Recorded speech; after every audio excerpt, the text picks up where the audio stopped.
seat was given, I think progressively it is becoming lower and lower because of the amount of money allocated to us by Parliament, and therefore we are not able to go to the kind of figure that as fixed. I so submit, Honourable Speaker.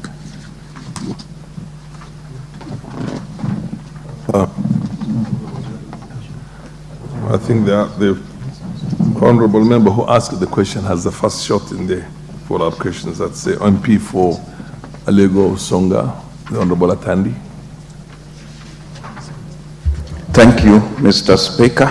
Mr. Speaker, I've listened to the Cabinet Secretary keenly. And Mr. Speaker, during the school opening, I had the opportunity to visit some of my schools, the provincial schools in my constituency, namely Nyakach Girls, Nyabondo High School and Rai Girls High School. And Nyakach Girls, with a population which is close to 4,000, had a school laboratory which could only accommodate 30 students. So that is what really moved me to raise these questions. And I learned that the distribution of these funds is quite skewed, and there are schools with very, very high enrollment rate of learners which are disadvantaged. So I hope the Cabinet Secretary will be able to address that, so that these schools which are disadvantaged. I have a school in Githunguri, which is a case in point with over 7,000 students. And that really need to be addressed by the ministry. Mr. Speaker, my constituency is also a hardship area.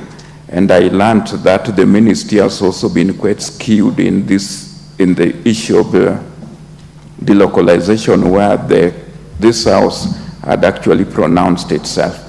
So I want that also to be addressed, because if you delocalize even within the same country and you do not take these schools, these teachers to their sub-counties, then you are not also solving the problem for these families. So I hope the CS, who I know is equal to task, will look into this issue. Thank you, Mr. Speaker. Yeah, those are sentiments which you can take into consideration, but the MP for Isiolo, Mumina, you will take a few of them together. All right, thank you, Mr. Speaker.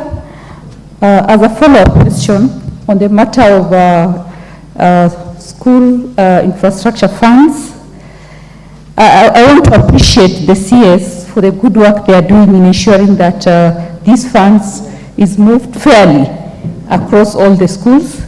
But the CS, the matter that I need to bring to your attention when it comes to how well equipped some of the schools in our counties are.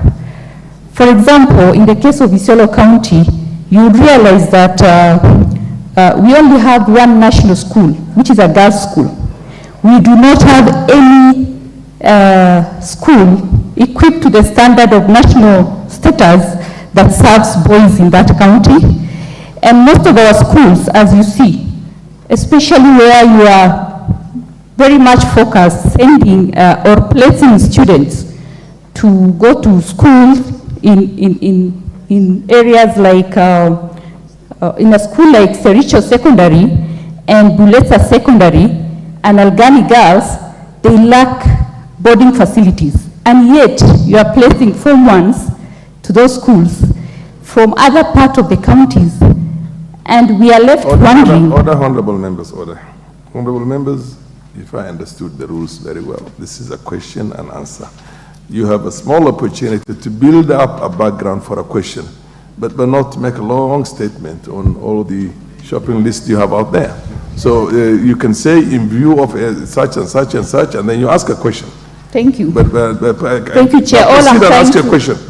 All I'm trying to ask is how to take care of schools where they are not well equipped, the infrastructure is not to the standard that is expected. For the case of Isiolo, we only have one girls' national school. We don't have a boys' school.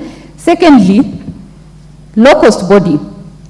The funding that is supposed to low-cost boarding, to go to low-cost boarding that is serving the ASAL counties very well, has gone down dramatically. We really want to understand why. Why? Because the reason why this concept was established in the first place is in line with the livelihood styles